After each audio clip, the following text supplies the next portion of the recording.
আমরা যে ঐক্যর মাধ্যমে ফ্যাসিস্টকে সরিয়েছি, স্বৈরাচারকে সরিয়েছি, আজকের দিনে আবার সেই ঐক্য কিন্তু আমাদেরকে অটুট রাখতে হবে। আমরা জাতি হিসাবে ঐক্যবদ্ধভাবে অটুট রাখতে হবে একটা কারণে, সেটা হচ্ছে মানুষের, জনগণের আকাঙ্ক্ষা, প্রত্যাশা এবং জনগণের মালিকানা ফিরিয়ে দিতে হলে আপনাকে গণতান্ত্রিক অর্ডারে ফিরে যেতে হবে। যুদ্ধটা ছিল কিন্তু গণতন্ত্রের, বাংলাদেশের স্বাধীনতা যুদ্ধটা ছিল গণতন্ত্রের জন্য, ফ্যাসিস্টের বিরুদ্ধে কিন্তু যুদ্ধটা ছিল গণতন্ত্রের জন্য, জনগণের মালিকানা ফিরে পাওয়ার জন্য। আমরা সম্মিলিতভাবে, ঐক্যবদ্ধভাবে আজকে আবারও একসাথে কাজ করে আমাদের গণতান্ত্রিক অর্ডারে ফিরে যাওয়ার যে প্রক্রিয়া, তার জন্য সরকারকে, অন্তর্বর্তীকালীন সরকারকে সার্বিক সহযোগিতা করে যাচ্ছে এবং আমরা সেটা করতে চাই। আমরা সেটা করতে চাই এই কারণে, এই অন্তর্বর্তীকালীন সরকারের মাধ্যমে আমাকে শান্তিপূর্ণভাবে ক্ষমতা হস্তান্তর করে গণতান্ত্রিক প্রক্রিয়া যাওয়া ছাড়া আর কোনো পথ নাই। আজকে কিছু ঘটনা ঘটছে, যে ঘটনাগুলো জাতির জন্য, এগুলো সুখবর নয়।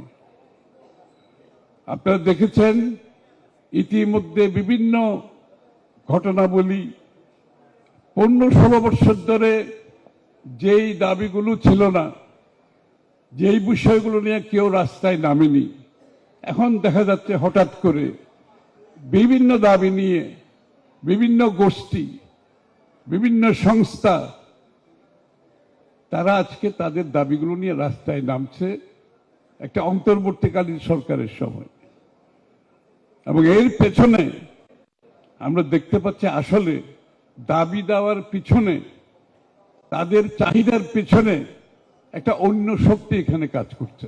ধর্মের নামে যে ধরনের ঘটনাগুলি এখন ঘটছে বাংলাদেশে, সেগুলোর আমাদেরকে বুঝার জন্য আর একটু গভীরভাবে দেখতে হবে। এই অস্থিরতা কিন্তু বাংলাদেশের মানুষকে কিন্তু অস্থির করে তুলছে না। খেয়াল করছেন আপনারা? বাংলাদেশের মানুষ কিন্তু কোনো প্রতিক্রিয়া দেখাচ্ছে না। এটা হচ্ছে সুখবর, এটা হচ্ছে বাংলাদেশের শক্তি, এটা হচ্ছে বাংলাদেশের স্ট্রেংথ, যে অন্যরা যা করছে বাংলাদেশে সেটা ঘটছে না। এটাই আমাদের শক্তি। এই বাংলাদেশে আমরা চেয়েছিলাম। সাবধান থাকতে হবে, সতর্ক থাকতে হবে।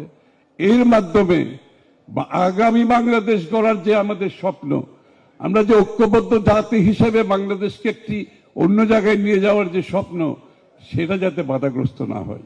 শান্তিপূর্ণভাবে গণতান্ত্রিক প্রক্রিয়ায় যাতে আমরা ফিরে যেতে পারি, শান্তিপূর্ণভাবে যাতে আমরা আগামী দিনে একটা গণতান্ত্রিক প্রক্রিয়ার মাধ্যমে, গণতান্ত্রিক নির্বাচনের মাধ্যমে জনগণের মালিকানা ফিরিয়ে দিতে পারি, সেইটা আমাদের মূল লক্ষ্য।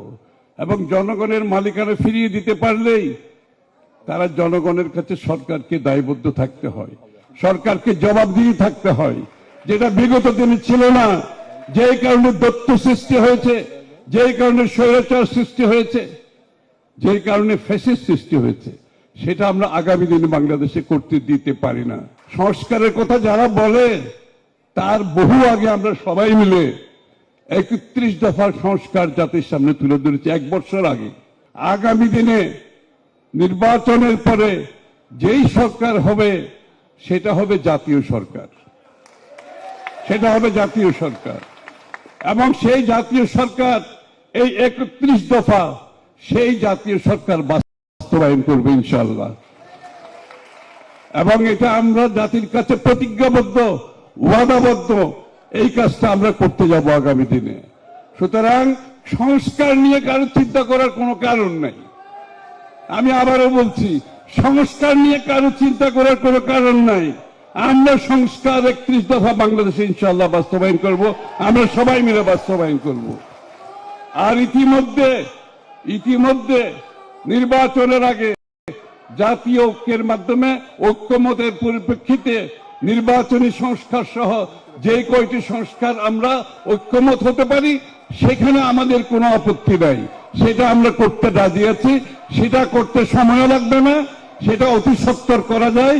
তার পরবর্তীতে নির্বাচনী সংস্কার করে অতি সত্বর বাংলাদেশের মানুষের মালিকানা বাংলাদেশের মানুষকে ফিরিয়ে দিতে হবে।